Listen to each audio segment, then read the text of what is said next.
YCP నాయకులు నేను ఒకటే అడుగుతున్నా, 2019 నుంచి 24లో రెడ్డి కాపులైన మీరు ఈరోజు కాపుల మీద కొత్తగా ప్రేమ ఎందుకు వచ్చింది మీకు? దానికి సమాధానం చెప్పాల్సిన అవసరం ఎంత? బొత్స గారు మాట్లాడతాడు, ఏదో అంటున్నాడు. కానీ ఒకటి క్లారిటీ ఇవ్వండి.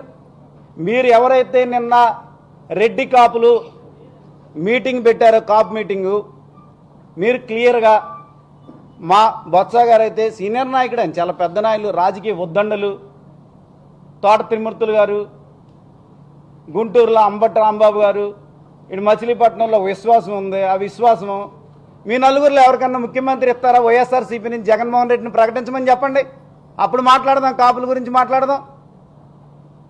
ఒక కాపు నాయకుడిగా జనసేన పార్టీ అధ్యక్షుడు శ్రీ పవన్ కళ్యాణ్ గారికి మాత్రం ఆపాదించవద్దు. మేము రాష్ట్రం బాగుండాలి, రాష్ట్ర ప్రజలు బాగుండాలి, రాష్ట్రం అభివృద్ధిలో ఉండాలి, అందరికీ న్యాయం జరగాలనే ఉద్దేశంతో రాజకీయం